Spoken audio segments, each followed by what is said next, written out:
Every day, we rise, challenging ourselves to work for what we believe in. At U.S. Border Patrol, protecting our borders is more than a job. It's a calling. Agents answer the call, working together to keep our country and communities safe. If you're ready for a new mission, join U.S. Border Patrol and go beyond. Learn more at cbp.gov/careers. Okay, we're coming to you live from Asbury Lanes in Asbury Park, and we're here to commentate on the first round of the Songs from '94 March Madness bracket. So where are we starting, Matt? We have some results in. All right, let's start with the first of the four categories. The first one was songs off of rock albums released in 1994. And I think of all of the people in this room, Paul might be the best person to give some feedback on his thoughts on these results and his predictions for the future matchup. Okay. So the first one was one you were very nervous about. It was Nine Inch Nails' Closer versus Green Day Basket Case. Oh, this was a tough one. Paul, how do you feel? I know you're probably going Green Day all the way on this one, right? Do you have the time to listen to me whine about nothing and everything all at once? Is my answer. All right. He's voting through song. And Can you play Closer real quick?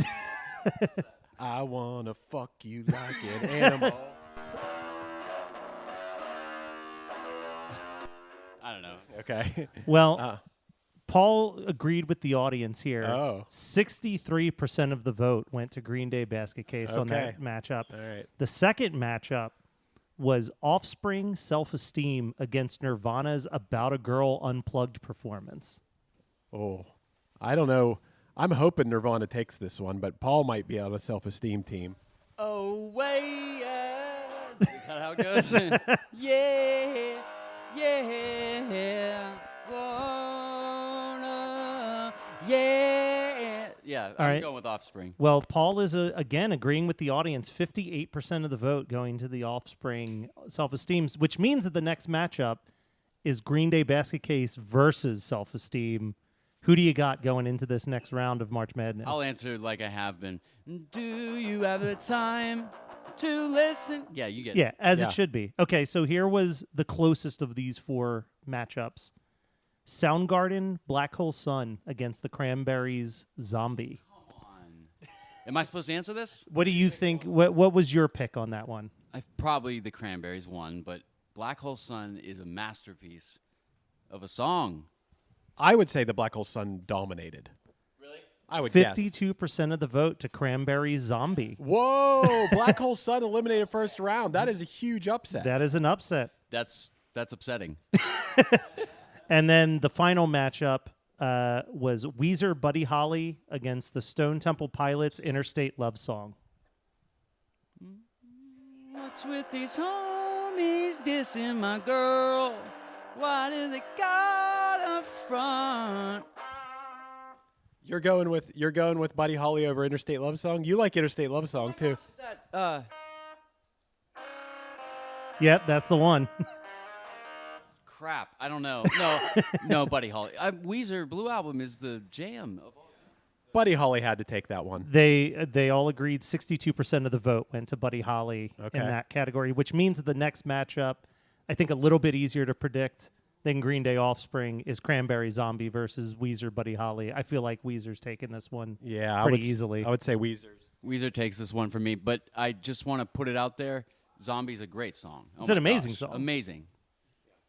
All right, no shade thrown at Zombie. Let's grab Trev over there. Trev, come over here real quick. So this category we called rap songs and a few of the rock songs that were left over. Okay. All right. So the first matchup was the Beastie Boys Sabotage versus Wu-Tang Clan Cream. See, like I told you before, I would maybe choose if Cream's not my favorite Wu-Tang song, and Sabotage I think is like such a '94 classic that I thought Sabotage. What do you prefer? Definitely Sabotage. It's amazing. Audience agree with you. 78% of the vote going to Sabotage. Okay. I think that was the biggest win. Okay. Double checking. Yeah, that was the biggest win. The next matchup was Snoop Doggy Dogg, Gin and Juice versus Warren G and Nate Dogg, Regulate. Oh, regulators, mount up. It was a clear black night, a clear white moon, Warren G. And I love that one. But wow, Gin and Juice is so good too. I think it's got to be Regulate. Regulators. Yeah, I'll go with that. I think all of us agree that it should be Regulate, but the voters did not. It went to Gin and No. Juice. So the next matchup is Beastie Boys Sabotage versus Snoop Dogg, Gin and Juice. Ooh. Who do you got your money on this one? I think Sabotage. I think so too. I go with Sabotage. Do you know how to play that? Do you know how to play it, Paul? Do you want to play Sabotage? No, it's too late. Okay. All right. So here's the next one. We had, again, reminder, this category was rap songs plus leftover rock songs. Possibly the most unfair matchup was Notorious B.I.G. Juicy against Oasis's Live Forever. Oh, it had to be Biggie. That's I guess. I mean, that's just how are you matching them up? Just because It was just a leftover. They're both songs from 1994. That's the only real it was thing. all a dream. I used to read Word Up magazine. Biggie. I say Biggie. Voters agreed 61% of the vote. Love that. And then the last slightly unfair matchup, because again, we had some leftover rock songs. Coolio, Fantastic Voyage against Beck, Loser. Oh, Loser all the way, baby. Great songs, both great songs, but I'm going to guess that Loser is the winner this time. 75% of the vote to Beck, Loser. Okay. So this matchup, I actually Nice. think is a I like tough it. one because you got Notorious B.I.G. Juicy against Beck, Loser in the next round. ooh, that's tough. Not, but this is the 90s. I'm going back. All right. Dude. But that's like one of the greatest rap songs of all time. I- it's like top 5. I and think this is the toughest matchup in this next round. I would go Biggie personally. I try not to vote in these. I want the audience to speak. Okay. Is Steve still in here? Steve Bounce? Yeah. We got Jim. We'll take Jim then. We'll take Jim. We got Jim. Jim's done Jim was blowing up balloons. We got him here. Yeah. All right, Jim.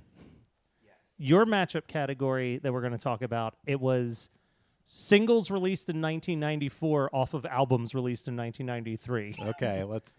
So the first matchup was Veruca Salt Seether against Counting Crows' Mr. Jones. Okay, well, all right, so it has to be Mr. Jones, Counting Crows in a landslide. Not that Seether's not a fantastic song. It certainly is, but I can't imagine that Cinderella took it to the ball. 68% going to Counting Crows' Mr. Jones. Absolutely.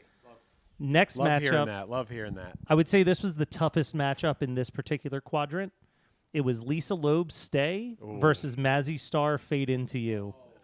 This was a really hard one. I know you preferred Stay, Matt. I would have leaned Mazzy Star.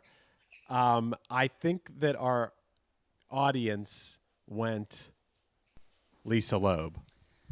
I mean, this is great. I don't know, because I remember we had this discussion. Mazzy Star was almost the best, song of the year, right? Yeah. But then at the end, you put Carly Rae Jepsen over it with your veto, so that way it's pretty far up there. Yeah. So I have to think that the audience is really into that too. But that was just us. Yeah, that was us, not the audience. The audience, Yeah. you're right, Chris, 68% Lisa Loeb on that one. I thought so. Leading to the matchup of the Counting Crows, Mr. Jones versus Lisa Loeb's Stay in the next Oh. round. Power weights. I was going to say that Lisa Loeb is a very, very nice woman. I met her one time. She's incredibly sweet. We talked about how she recorded a song with Newfound Glory because they covered her song. And she said that they were amazing and super cool, and they did a lot of it remotely. And it was great, and she was pleasant, and that's fantastic. All right. Next Okay. matchup, Chris, you had some opinions on this. Crash Test Dummies against Sheryl Crow's All I Want to Do. Oh, well, we got Steve here. Steve could chime in on this because I do know that Crash Test Dummies hold a special place in Steve's heart, right? You want to talk about it? That was my first concert ever. With Crash Test Dummies. I guess it would have been 1994. I was 14. And I am rooting for this song hard here. I really hope that everybody came through on this song all these years later. Unfortunately, the listeners disappointed you guys. Sheryl Crow with 57% of the out vote. of here. And then the last one in this category was Tom Petty and the Heartbreakers, Mary Jane's Last Dance against Collective Soul's Shine. Well, Okay, so I'd have to think that the listeners picked Tom Petty.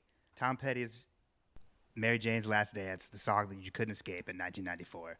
They would play it probably twice an hour. Definitely with Loser by Beck. What else was in the buzz bin? Trev, I'm looking at you.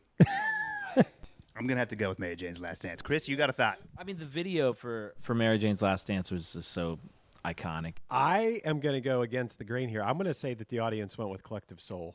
Chris, you are wrong. 65% of the vote to Mary Jane's Last Wow. Dance, leading to the matchup of Sheryl Crow's All I Want to Do against Tom Petty's Mary Jane's Last Dance. Okay, Corey just stepped here. Corey, do you have an opinion on Mary Jane's Last Dance versus what? Sheryl Crow, Sheryl Crow, All I Want to Do. I have a strong opinion, which is that Last Dance of Mary Jane's the far superior option Yeah, there. I mean, to me, it's not even, close. We've talked about a lot of tough competitions. I think this is the easiest matchup of this round. Personally. Yeah, I agree. All right. It's about to get wild in this final category. Okay. This final quadrant, I think I just called Pop and the Leftovers. Okay.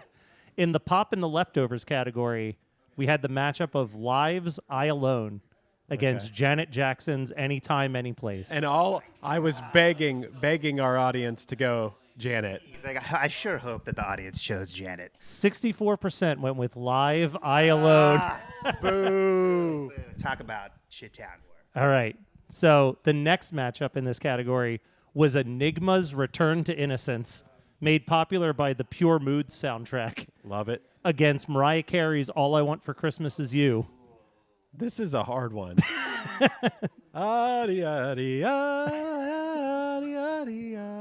All I Want for Christmas Is You is just the biggest Christmas song ever. You have opinion on this one, Corey? I do. I think Mariah Carey, people love to hate that song because it is overplayed so much every year, But if you separate all of that and look at it as a song, it's pretty amazing. And that would be my vote, I think. I agree. It's a great pop song, but the voters went with Enigma. 61% of the vote. I'd like to go on record. Enigma, do you remember the Pure Mood soundtrack? Yeah. So the next matchup crazy. is Live I Alone versus Enigma Return to Oh, Innocence. hey, Enigma's like it's like when a 13 seed March Madness makes a run and goes to the Elite Eight. I think they're going to keep going. I Let's think go. so too. I think Let's that go. there's a weird nostalgia for those commercials suddenly, and it's going to push it Let's forward. go. All right. What? Live I Alone. The NEC conference team going pretty far in the tournament right now. So this was go. the closest matchup. The Pretenders, I'll Stand By You against Ace of Base's The Sign. Oh, I know Paul has feelings This on the was sign. changing every hour on the hour. I choose The Sign. It went to The Sign by 51% of the vote. 51. Something I want to say about, you're talking about Ace of Base's sign, right? Yeah.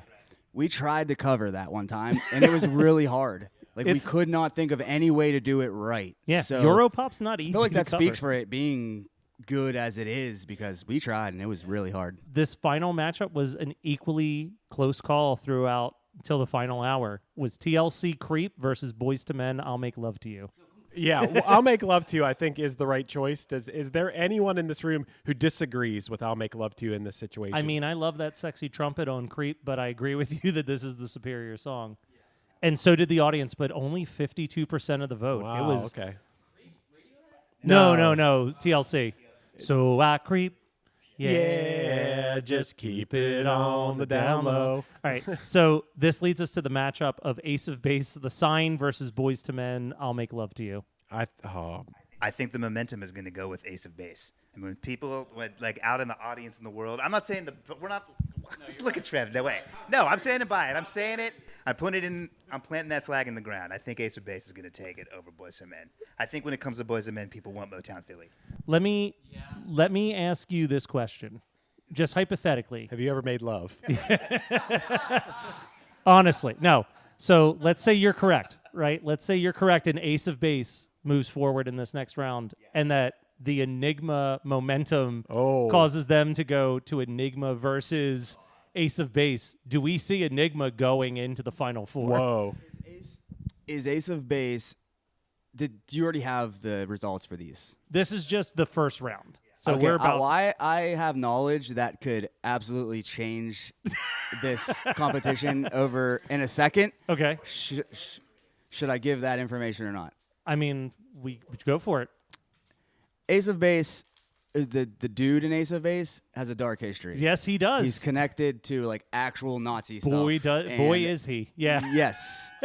No one Yeah. really knows about that. Yeah, and two of the guys it's a in Ace of real- Base had real like thing. a real like Nazi past. Songs are still great. Yeah, I want to go on like they record were like saying that, skinheads in but like the 70s. He was in and 80s. he was in a skinhead band and stuff. Yeah.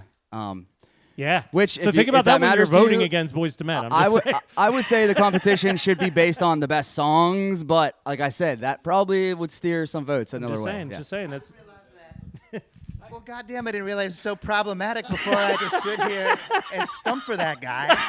What? Like, where's Ashton? Corey- I feel like I just got punked. Corey just let that happen to you. All right, well, that's voting is up. The links are in the comments or in the show notes, and we'll be back next Friday with the next round of what's happening on this this It's March the Madness. Sweet 16 Yeah. of the songs from 94 next week. Hey, this is Dewey Halpus, host of Peer Pleasure on the Sound Talent Media Podcast Network. Join me each week as I explore another long-form conversation with one of your favorite musicians, actors, comedians, or creatives. From Chino Moreno of the Deftones, John Gorley of Portugal the Man, to Fat Mike from NoFX and Ian MacKaye from Fugazi and Minor Threat, we go all over the map. From Fall Out Boy to Slayer, Peer Pleasure has it all. Check us out now on Sound Talent Media. This is the story of Whitney Houston, This is the story of Kurt Cobain. of George Michael, of Otis Redding, of Amy Winehouse, of Michael Hutchence, Bob Marley. This is the story of Prince, It's a new podcast series. about how they died, why they died, and why we're still talking about them so long after. It's like nothing you've ever heard before. It's storytelling. But it's more than that, because rock stars, They tell us how we feel. They change our mood, they change the clothes we wear, the people we hang out with. the way we remember things. It's them who give us those ludicrous moments, the ones where you... Jumping around, singing your heart out, feeling understood. And it's those moments we'll help you remember, the ones you're thinking about right now. That feeling That feeling. is coming soon from Crowd Network. Just search for Death of a Rock Star on your podcast app. And subscribe now.